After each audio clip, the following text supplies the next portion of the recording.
Tudo bem, pessoal? Bem-vindo ao canal Humano Mundo, eu sou o professor William Rubira. Hoje o nosso assunto é sensacional, Mahatma Gandhi.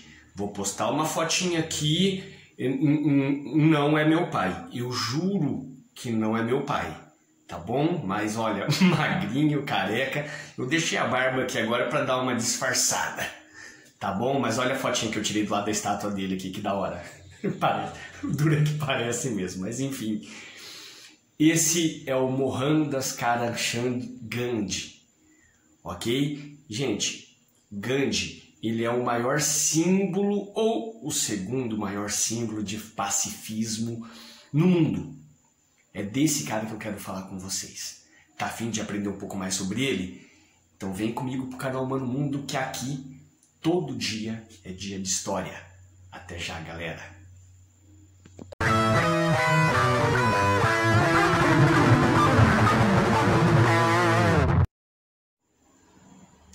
Então vamos lá, galera. Como eu havia dito, hoje o nosso assunto é o Mahatma Gandhi.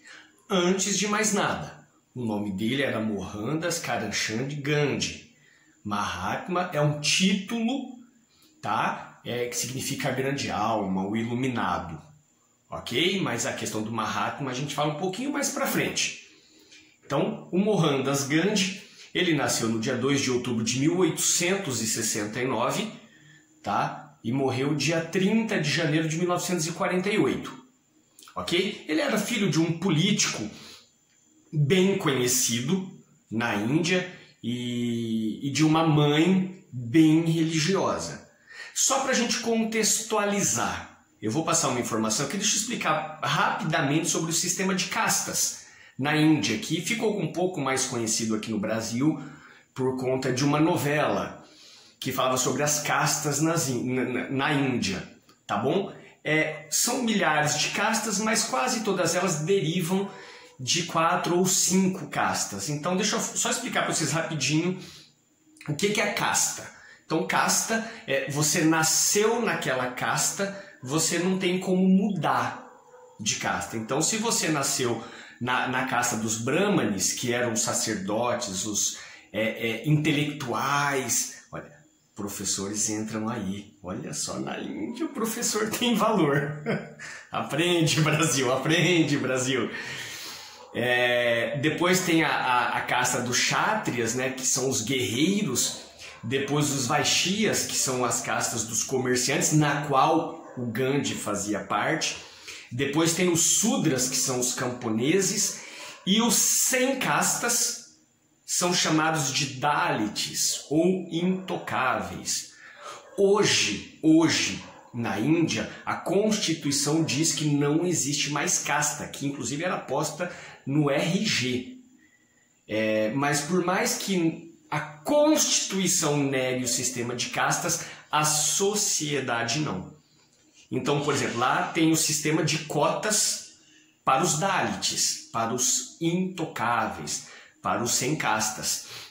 Só que é muito comum você ver alguém, os 100 castas, tá, gente? Os Dalits, geralmente eles trabalham com mortos, com lixo, com tudo aquilo que as outras castas nem encostam, tá? E é muito comum você ver hoje algum Dalit que conseguiu, através do sistema de cotas, fazer uma faculdade, fazer um mestrado, mas mesmo assim ele não muda de casta. Ele continua sendo intocável. Isso quer dizer que ele não tem melhoria. Nem na empresa que ele trabalha, ele não muda de emprego, ele não muda de salário, ele continua sendo um Dalit. É pesado o sistema de castas, muito pesado. Mas vamos lá, bola pra frente. Então, como eu tinha dito, o Gandhi era da casta dos vaishyas, então dos comerciantes. Então ele era bem de vida, tá bom? Ele era bem de vida e então nasceu em uma família abastada. Aos 13 anos, tá? Ele se casa, a sua esposa chamava Kasturbai, também tinha 13 anos na época, ele ficou com ela a vida toda praticamente. Aos 18 anos, ele vai estudar em Londres. Ele tinha grana e ele foi fazer a faculdade de Direito em Londres, tá? Então, Lá em Londres ele começa a estudar um livro sagrado hindu, o Bhagavad Gita, né? Acho que não sei se é assim que pronuncia, né? E também era um estudioso da Bíblia, tanto é que ele gostava muito do Sermão do Monte, que tem lá em Mateus, né? Talvez tenha sido lá que ele começou a defender a sua tese de dar o outro lado da face para quem o esbofeteia e tudo mais. Tá? Então, aos 18 anos, vai para Londres e conhece esses livros sagrados. Em 1891, ele volta para a Índia. Mas qual que é o problema? O Gandhi ele é extremamente tímido, muito tímido. E por conta da timidez dele, ele acaba não conseguindo emprego como advogado, ok? E ele acaba sendo indicado para trabalhar em uma empresa indiana lá na África do Sul. E ele vai para a África do Sul para defender uma causa em específico. E o Gandhi, gente, ele consegue vencer essa causa. E o mais interessante é que essa vitória dele marcou muito a vida dele. Porque ele conseguiu ter uma vitória muito importante e ainda conseguiu satisfazer a ambos os lados. E aí então começa a ascensão na profissão do Gandhi. Ok? Só que a África do Sul, ela passa por também, a exemplo da Índia, colonizada pela Inglaterra, e a discriminação contra o negro africano, que sempre foi fora do comum, com os indianos também acontece essa discriminação. Tá? E o Gandhi, que começa a ficar conhecido pelo seu trabalho, ele começa a defender a causa dos indianos na África do Sul.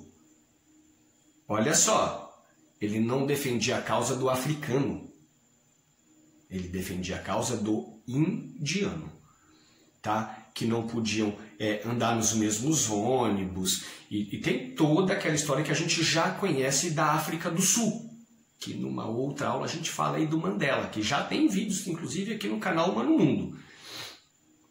E ele começa a defender a causa do povo indiano. A primeira causa que ele vai defender é quando a Inglaterra tenta não, porque ela conseguiu. Ela tira o direito do voto do povo indiano. E o Gandhi, ele faz uma movimentação e ele colhe milhares e milhares de assinaturas para cancelar esse projeto de lei. O projeto de lei foi aprovado, ok? Ele perde essa causa, mas lá na Europa começa-se a falar de um tal de Mohandas Gandhi, tá bom? Então ele já começa a ficar conhecido por conta dessa defesa dos direitos do povo indiano, ok? Em 1893, só para vocês terem uma ideia de como eram as coisas, né? O Gandhi era um advogado, estudado em Londres, vestido como um inglês, colonizador da África do Sul, e o Gandhi está em um trem na primeira classe, que ele podia pagar para estar ali, e chega um branco e fala, olha, eu não quero ficar no mesmo vagão de um indiano, e pede para que o Gandhi se retire. O Gandhi fala que não vai se retirar, porque ele está ali, porque ele pagou por aquela primeira classe, e aí vira uma discussão tremenda, e aí vem as pessoas que trabalhavam naquele trem e literalmente não ligaram para o diploma, não ligaram para a roupa, para o dinheiro dele, simplesmente pegaram o Gandhi, que era magrinho, e jogaram para fora do trem. Então foi na África do Sul que o Gandhi começa a entender o que está acontecendo no mundo naquele momento. Tá bom? E aí em 1896, ele já casado, já com 4 filhos, ele adota o celibato. Tá? E aí nasce o sistema que o Gandhi chama de Satyagraha. Tá? O Satyagraha, na raiz da palavra, vai ser a força da verdade, defender a verdade. Tá? E esse método, ele ao contrário do que muita gente fala, inclusive eu já falei, ele exigia força e ação. Só que a resistência pacífica. O que isso quer dizer, William? Não é que os indianos eles baixavam a cabeça e ficavam quietinhos e aceitavam tudo que a Inglaterra impunha. Não. Os caras eles afrontavam mesmo, só que não partiam para a violência. Então falar que o sistema de Satyagraha é a passividade não é verdade. Eles eram pacíficos, mas eles iam para cima. Tá? Os pilares do Satyagraha, tá? Os pilares é a não violência, protestar sempre e revidar nunca. Claro que o sistema Satyagraha é muito mais, tá? Eu estou simplificando para a gente poder colocar em uma aula só. Então a regra principal deles, para simplificar, é não seguir as leis injustas. É justo isso, né, gente? Vamos ser honestos. É justo isso. Então, eles passaram a afrontar a Inglaterra. Só um parênteses aqui também, que não era para fazer parte dessa aula, mas um comentário só. E, inicialmente, a Índia não foi colonizada pela Inglaterra, e sim por uma empresa inglesa. Mas depois que eles viram todo o poder que a Índia tinha de produtos, de algodão, de mão de obra, aí sim passa para a Inglaterra. Mas inicialmente era só uma empresa inglesa que controlava a Índia. Tá bom? Então, assim, o primeiro ato sobre já com o Satyagraha foi um protesto de lei, então, contra que queriam controlar os indianos. Então você tinha que fazer aquela carteirinha dizendo que você era indiano. Então você tinha uma carteirinha para você poder circular em alguns lugares. E o Gandhi, ele diz o seguinte, olha, por meio da nossa dor, nós os faremos perceber a sua injustiça. Podem me torturar e até me matar. Terão o meu corpo, mas não a minha obediência. Gente, isso é sensacional. Isso é sensacional. Então eles podem até ter o meu corpo, mas a minha obediência não vai ter. E aí, nessa questão das carteirinhas, o Gandhi queimou a dele em público, foi preso. Inclusive o Gandhi foi preso várias vezes, né? Um dos seus maiores inimigos da época era o general Christian Smuts. E esse Christian Smuts tem uma frase muito famosa dele, e quando ele fala do Gandhi, ele falava que ele tinha ódio do Gandhi, porque o Gandhi não reagia, e ele falava assim, olha, eu tinha que impor as leis, só que as leis que eu tinha que impor não eram leis populares. E ele falava, mas ele não reagia, cara, eu tinha raiva dele. E quando o Gandhi foi embora, o Gandhi levou para ele uma sandália de presente, e ele devolveu dizendo que ele não era uma pessoa boa, capaz de usar uma sandália que o Gandhi havia dado para ele. Então ele que tinha raiva por momentos do Gandhi, mas ele também tinha esse conhecimento da grandeza e da passividade ou pacificidade do Gandhi, ok? E aí em 1914 o Gandhi volta para a Índia e se tornou um dos maiores líderes, não o único, mas um dos maiores líderes da independência da Índia. Qual que era o problema que ele tinha na Índia? O maior problema, a treta pesada que existia entre os 300 milhões de hindus versus os 100 milhões de muçulmanos. Isso porque ainda tinha 6 milhões de Sikhs, eu não sei se é assim que fala, Sikhs, e algumas outras ramificações, como a Índia, a gente passa de 1 bilhão de habitantes, né? Tudo lá é no macro, então, milhões. Então o Gandhi ele tenta controlar toda essa guerra, essa briga entre as diversas religiões. tá? E o Gandhi queria, sim, um consenso, ele queria a paz entre essas religiões. E aí, em 1919, ele começa, então, na Índia, a resistência não violenta contra aquelas leis que davam aos ingleses poderes ilimitados. Ok? Esse movimento do Gandhi acaba gerando uma greve geral, redundante, mas então causa uma greve geral. E aí os ingleses vêm para cima e mata muita gente. Milhares de pessoas mortas, pessoas feridas e milhares de pessoas presas. Tá? Isso aconteceu no dia 13/4. Depois desse massacre que aconteceu, o Gandhi ele começa a mudar. Então ele raspa a sua cabeça e aí ele chama o povo a fazer o seguinte: olha, a partir de agora não vamos mais comprar roupa estrangeira. Nós vamos fabricar a nossa própria roupa, já que a Índia era uma grande produtora de algodão. Inclusive a bandeira da Índia, que eu vou postar para vocês aqui, ó, tá vendo esse círculo?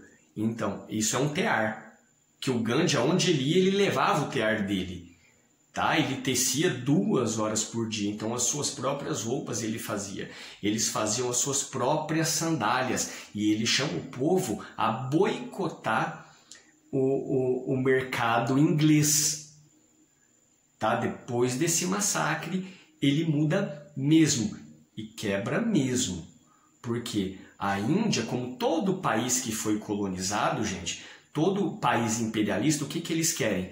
Matéria-prima, eles querem mão de obra barata, eles querem mercado consumidor.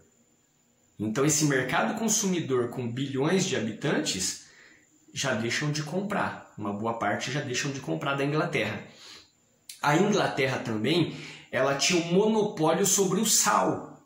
Gente, o sal não é simplesmente para comer uma carninha ali, uma picanha naquele sal grosso. Não, o sal, gente, ele servia para conservar o alimento. Então ele era de vital importância. E a Inglaterra tinha o monopólio do sal e cobrava caríssimo. E aí o Gandhi chama a sua população, isso aconteceu em 1930, ficou conhecido como a Marcha do Sal. O Gandhi e milhares dos seus seguidores caminham 400 quilômetros rumo ao Mar da Arábia e eles entram no mar com seus baldes e começam a tirar a água do mar e começam a extrair o seu próprio sal. Só que ele não estava só extraindo para si o sal, eles também começam a comercializar esse sal. Imagina a dor de cabeça que o vice-rei da Inglaterra tinha com o Gandhi. Que mais uma vez ele manda os soldados para cima dos indianos, milhares de pessoas mortas e milhares de pessoas presas. Só para vocês terem uma ideia, eles tiveram que soltar os presos porque não tinha mais lugar para colocar. Tá? E o vice-rei, o Lord Irving, ele acabou se dispondo a negociar com o Gandhi. Ah, não, então vamos negociar. Porque ele começou a ver que não tinha como. Não tinha como. Esse tipo de protesto chamava a atenção do mundo todo. E ele não podia simplesmente sair matando todo mundo. E aí, após essa negociação, em 1931, foi quebrado, então, esse monopólio sobre o sal. Ok? Então, gente, olha, já foi uma vitória enorme. A independência da Índia já estava a caminho. Começava a se aproximar. Só que a treta entre os radicais hindus e os radicais muçulmanos, o bicho pegava. O bicho pegava. E aí em 42 o Gandhi foi preso de novo. De novo. E diante desta guerra entre essas duas religiões, o Gandhi decide fazer uma greve de fome. Um jejum pela paz. E aí, como ambos os lados simpatizavam com o Gandhi, os caras, aí deram uma trégua, pensando na vida do Gandhi. Então eles maneiraram um pouquinho, E aí o Gandhi ele teve malária e acabou sendo solto da prisão. E aí ele tenta negociar, com um líder muçulmano, Muhammad Ali Jinnah, que era o maior líder muçulmano que tinha na Índia. Ele queria paz, só que Muhammad não quis negociar com ele e a treta continua. Só que aí vem a tal da Segunda Guerra Mundial, que nós temos vídeos aqui no canal Mano Mundo, inclusive vídeos de curiosidades com o final da Segunda Guerra Mundial, porque os hindus, o Gandhi tentou negociar, falou, olha, a gente pode lutar do lado da Inglaterra, com uma condição, a gente quer a nossa independência depois. E aí ninguém aceitou, ninguém queria, óbvio, a Inglaterra não queria perder a galinha dos ovos de ouro, não foi aceito, mas mesmo assim, após a Segunda Guerra Mundial, é inevitável a independência da Índia. Foi inevitável, a Inglaterra perdeu porque estava quebrada. E tinha muitas colônias. Como que você se reergue, se reconstrói e ainda tenta administrar muitas colônias? E aí vem então a independência da Índia e mais. Nasce o país Paquistão, grudadinho ali na Índia. Então, os hindus que estavam onde depois se tornara o Paquistão atravessaram para a Índia, os muçulmanos que estavam aonde hoje continua sendo Índia, atravessa para o Paquistão e nessas travessias o bicho pegava. A briga comia solta lá, MMA. E com 78 anos de idade, o Gandhi ele passa a se dedicar apenas à sua vida religiosa. O Gandhi era controverso. As pessoas não sabiam se ele era um político religioso ou se era um religioso que lidava com a política. De tão misturado que estava ali, estava dentro dele, nas veias. E ele então se dedica à sua vida religiosa e no dia 30 de janeiro, um seguidor dele, o Mathuran Godse, achando que o Gandhi tinha traído os hindus em favor dos muçulmanos, ele acabou desferindo ali 3 tiros no Gandhi. Suas últimas palavras foram, ó Deus, e esse maior símbolo do pacifismo morreu sem bens, morreu sem dinheiro e morreu de uma forma que ele lutava contra, ele lutava contra a violência, Então esse cara que hoje nós chamamos de Mahatma Gandhi, a grande alma, o iluminado, foi um cara sensacional. Você pode me perguntar, William, mas ele era perfeito? Com certeza não. Já vi vários vídeos que falam sobre alguns pontos obscuros da vida do Gandhi. Que não vou colocar nesse vídeo hoje, talvez mais para frente, um vídeo de curiosidades sobre o Gandhi posso até falar, mas não era perfeito. Inclusive, alguns hindus, uma boa parte ama o Gandhi e uma boa parte não. Tem um filme do Gandhi sensacional, mas alguns hindus falam que aquilo ali é fabricado aqui para o Ocidente e tudo mais. No final das contas, o Gandhi é sim um símbolo de pacifismo, ok? Essa foi a história do Gandhi, galerinha. Espero que vocês tenham gostado. Se você tiver alguma informação que eu não passei aqui, manda pra gente aqui, vamos discutir, tá bom? E agora, como eu falo sempre, no final do vídeo, se você gostou, então se inscreva aqui no canal Mano Mundo, ok? Se você gostou muito, você pode se inscrever e compartilhar o vídeo com os amigos, ok? Galerinha, fico por aqui, até a próxima aula. Não se esqueçam, todo dia é dia de história aqui no canal Mano Mundo. Até a próxima aula, galera. Um abraço. Tchau, tchau.